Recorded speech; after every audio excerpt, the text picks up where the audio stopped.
England के old Trafford मैदान पर ऑस्ट्रेलिया और इंग्लैंड के बीच एशेज सीरीज का पहला मैच खेला जा रहा था। साल था 1993 का। ऑस्ट्रेलियाई टीम पहले दिन 289 रनों पर ऑल आउट हो चुकी थी और अब इंतजार था दूसरे रोज के खेल का। इंग्लैंड की तरफ से पारी की शुरुआत करने उतरे ग्राहम गूच और माइकल एथरटन। गूच ने स्ट्राइक ली और पहली ही गेंद को डीप स्क्वायर लेग पर चौके में तब्दील कर दिया। मैच तगड़ा होने वाला था। कुछ ही देर बाद स्कोर बोर्ड पर 71 रन टंग चुके थे और तभी माइकल एथरटन मर्व ह्यूज की गेंद पर विकेट के पीछे कैच दे बैठे। पहला विकेट गिरा। ऑस्ट्रेलियाई टीम के लिए यह जितना राहत भरा था उतना ही परेशान करने वाला, क्योंकि अब क्रीज पर वो बल्लेबाज आने वाला था जिससे हर गेंदबाज कन्नी काटता था। बल्लेबाज का नाम था माइक गैटिंग। ओवर खत्म हुआ और ऑस्ट्रेलियाई कप्तान एलन बॉर्डर ने गेंद 24 साल के एक लेग स्पिनर के हाथ में थमा दी। लेग स्पिनर अपना पहला एशेज मुकाबला खेल रहा था। उधर गैटिंग स्ट्राइक ले चुके थे। स्पिनर ने गेंद को पहली, दूसरी और तीसरी उंगली में फंसाकर रनअप लेना शुरू किया। गेंद उसके हाथ से निकली और लेग स्टंप के बाहर जाकर गिरी। स्ट्राइक पर मौजूद गैटिंग ने उस गेंद को सीधे बल्ले से खेलने के लिए अपना बायां पैर आगे किया और वो अवाक रह गए। गेंद ने उनकी आंखों के सामने अचानक से 18 इंच का टर्न ले लिया और विकेटों में जा घुसी। माइक गैटिंग बोल्ड हो चुके थे। सामने खड़े अंपायर की शक्ल से लग रहा था कि जो कुछ उसने अभी देखा उस पर यकीन नहीं किया जा सकता। ऑस्ट्रेलियाई खेमा जश्न में डूब गया। उस लेग स्पिनर को गले लगाया जाने लगा। बॉल ऑफ द सेंचुरी डाली गई थी। ग्राउंड पर लगा स्कोर बोर्ड बदला जा रहा था। लिखा गया, Mike Gatting bowled by Shane Warne. नमस्कार, मेरा नाम है अमन गुप्ता। आज तक रेडियो पर आप नामी गिरामी सुन रहे हैं और आज बात शेन वॉर्न की। What a great delivery from Shane Warne. What a stunning delivery by Shane Warne, getting that ball to flip through and just playing for turn which wasn't there.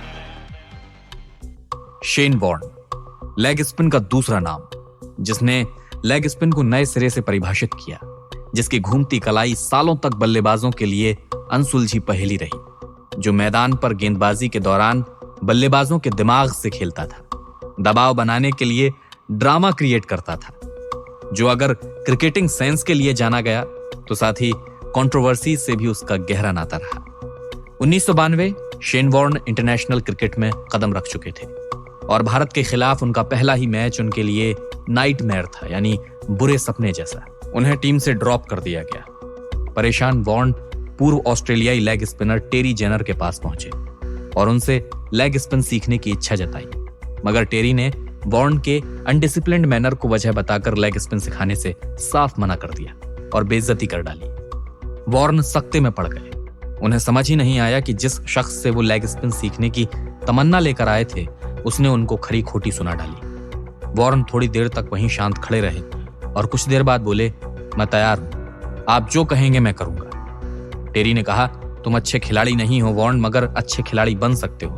बस सीरियस रहना शुरू करो और फिर मेरे पास आओ। Warne ने तुरंत जवाब दिया, मैं तैयार हूं, क्या हम कल से प्रैक्टिस शुरू कर सकते हैं? कल से क्यों शेन, अभी से शुरू करेंगे। मुझे अपने बारे में बताओ, टेरी ने कहा। दोनों के बीच रात भर बातें हुई। अगली सुबह से ट्रेनिंग शुरू हुई और 1 महीने के भीतर ही शेन का वजन 8 किलो घट गया। वो लेग स्पिन पर पहले से भी बेहतर पकड़ बना पा रहे थे। कुछ ही महीने बाद अगस्त में श्रीलंका से ऑस्ट्रेलिया का टेस्ट मुकाबला होना था। शेन वॉर्न को टीम में चुना गया, मगर वैसा कुछ भी नहीं हुआ जैसा शेन चाहते थे। 256 पर ही ऑस्ट्रेलिया की पहली पारी सिमट गई और जवाब में श्रीलंका ने 8 विकेट पर 547 रन ठोक डाले। पारी डिक्लेयर हो गई। शेन वॉर्न ने अकेले 107 रन दिए थे और विकेट के नाम पर नील बटा सन्नाटा। मैच वापस से शुरू हुआ। ऑस्ट्रेलिया ने दूसरी पारी में 400 रन बनाए। श्रीलंका को अब जीत के लिए 181 रन चाहिए थे। 76 रन पर श्रीलंका का पहला विकेट गिरा और कुछ ही देर बाद ग्रेग मैथ्यूज और क्रेग मैकडरमोट ने 7 श्रीलंकन प्लेयर्स को पवेलियन भेज दिया। श्रीलंका की जीत 34 रन दूर थी और ऑस्ट्रेलिया 3 विकेट। मामला अभी टाइट था। अब बॉलिंग करने वॉर्न आए और 2 ओवर में ही 2 विकेट निकालकर मैच में जान फूंक दी। स्टेडियम में पसरा सन्नाटा शोर में तब्दील हो गया। वो मैच जो अब से कुछ देर पहले ऑस्ट्रेलिया के लिए दूर की कौड़ी लग रहा था, वो अब उनकी पकड़ में था। श्रीलंका के 9 विकेट गिर चुके थे, मगर अगले ही 2 चौके ने मैच में श्रीलंका की वापसी करा दी। उन्हें अब 17 रन चाहिए थे। गेंद वॉर्न के हाथ में थी। स्ट्राइक पे रंजीत मधुरा सिंघे थे। पहली ही गेंद को रंजीत ने स्क्वायर लेग की तरफ हिट किया, मगर गेंद सीधे ग्रेग मैथ्यूज के हाथ में चली गई। मैच खत्म। श्रीलंका 16 रनों से हार चुका था। उस रोज दुनिया ने लेग स्पिन के नए चेहरे को देखा, शेन वॉर्न। शेन वॉर्न को ग्राउंड पर ड्रामा क्रिएट करने के लिए जाना जाता था। वो लगभग हर गेंद पर फील्ड चेंज करते थे ताकि बैट्समैन पर दबाव बने, उनके माइंड के साथ खेला जाए। बैट्समैन वो शॉट खेले जो वॉर्न चाहते थे। ऐसा ही एक किस्सा इंडिया टुडे के स्पोर्ट्स एडिटर निखिल नाज ने सुनाया। बिग बैश लीग जब इंटरनेशनल क्रिकेट में रिटायर हो गए थे, बिग बैश लीग उन्होंने कुछ साल खेली। एक बिग बैश लीग के मैच में उन्होंने ईयरफोन और माइक भी पहना हुआ था। अक्सर आपने देखा होगा T20 में वो खिलाड़ियों को भी लगाते हैं माइक।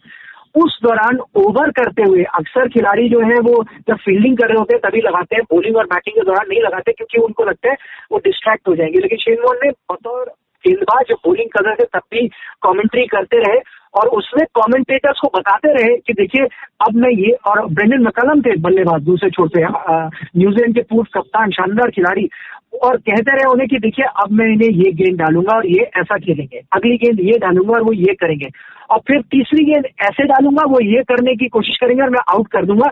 ये चीज एक एक करके बताते गए और हूबहू चीजें वैसे ही हुई, क्योंकि आप टीवी स्क्रीन पर देख सकते थे। वो गेंद डालने से पहले बताते थे, बल्लेबाज वैसे ही रिएक्ट करता था, और फिर जिस गेंद पर उन्होंने कहा ना मैं ऐसी गेंद डालूंगा, ऐसे आउट करूंगा, उसी गेंद पर वो डालते हैं और ब्रेंडन मैकलम को आउट करते हैं। तो इस तरह के जीनियस थे, इस तरह की उनकी मास्टरी थी गेंदबाजी पर। 2006 आते आते शेन वॉर्न ने इंटरनेशनल क्रिकेट को अलविदा कहने का मन बना लिया। उन्होंने ऐलान कर दिया कि ये एशेज सीरीज उनकी आखिरी इंटरनेशनल सीरीज होगी। वॉर्न तब तक 680 टेस्ट विकेट्स ले चुके थे और हर कोई चाहता था कि शेन 700 विकेट्स के आंकड़े को छुएं। वो वक्त भी जल्द ही आ गया। 3 मैच के बाद वॉर्न 700 विकेट से बस एक कदम दूर थे।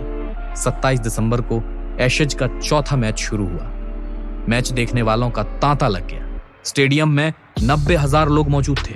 हर कोई इतिहास को बनते देखना चाहता था। इंग्लैंड ने टॉस जीतकर बल्लेबाजी चुनी। वॉर्न के हाथ में टेस्ट के पहले रोज ही गेंद थी, मगर क्रीज पर मौजूद कॉलिंगवुड और एंड्रयू स्ट्रॉस शेन को सेट होने का कोई मौका नहीं देना चाहते थे। दोनों के बीच पार्टनरशिप पनपने लगी और तभी दोनों पर दबाव बनाने के लिए वॉर्न ने स्ट्रेटेजी बनाई। अब गेंद स्टंप के इतने बाहर टप्पे खा रही थी कि ना तो कॉलिंगवुड और ना ही स्ट्रॉस बॉल को ठीक तरीके से खेल पा रहे थे। कुछ ही देर बाद दोनों का फ्रस्ट्रेशन मैदान पर साफ नजर आने लगा। इसी बीच 45वें ओवर में ब्रैडली ने कॉलिंगवुड का विकेट निकाल दिया। 57 रनों की साझेदारी टूट गई। अगला ओवर शेन वॉर्न के पास था। गेंद उनके हाथ में आते ही स्टेडियम में शोर तेज हो गया। हर तरफ से केवल शेन वॉर्न की आवाज सुनाई पड़ रही थी। स्ट्राइक पर स्ट्रॉस 50 रन बनाकर खेल रहे थे। वॉर्न ने टॉप स्पिन डाला। गेंद स्ट्रॉस के पैर के पास गिरी। स्ट्रॉस बड़े शॉट की तैयारी में थे। वो लॉन्ग ऑफ पर उस गेंद को खेलने का पूरा मन बना चुके थे और तभी वो फंस गए। वो दायां पैर पूरी तरीके से आगे बढ़ा ही नहीं पाए। गेंद उनके बल्ले को छकाते हुए अंदर की ओर घूमी और मिडिल स्टंप पर जा लगी। वॉर्न ने उस इनिंग में 5 विकेट लिए और 708 विकेट्स के साथ टेस्ट क्रिकेट को अलविदा कह दिया। पिछले कुछ सालों में वॉर्न ने लेग स्पिन को एक अलग दर्जे पर पहुंचा दिया था। फास्ट बॉलिंग के दौर में हर कोई शेन वॉर्न बनना चाहता था। स्पोर्ट्स जर्नलिस्ट प्रदीप मैगजीन से सुनिए। लेग स्पिनर बहुत एक बड़ा डिफिकल्ट आर्ट है, क्योंकि ये रिस्ट आपको इस्तेमाल करते हैं। एक बॉडी जो नेचुरल एक्शन है उसके खिलाफ जाना पड़ता है। उसको कंट्रोल करना, बॉल को उस तरह से गूगली करना, आपको पाम का यूज करना, रिस्ट का यूज करना, तो बड़ा मुश्किल है। तो इस वजह से लेग स्पिनर दुनिया में ज्यादा हुए नहीं है, और जो हुए हैं वो इतने एक्यूरेट नहीं हुए, इतने लंबे नहीं चले हैं। तो उन्होंने कई वैरायटीज खुद डेवलप की हैं जो शायद लेग स्पिनर के आर्मर में थी नहीं।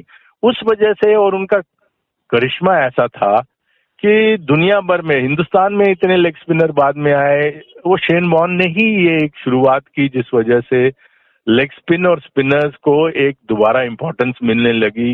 इतने स्पिनर आए हैं और सबके मोस्टली जिससे पूछो उनका या तो शेन वॉर्न रोल मॉडल रहा है या मुरलीधरन रहे हैं।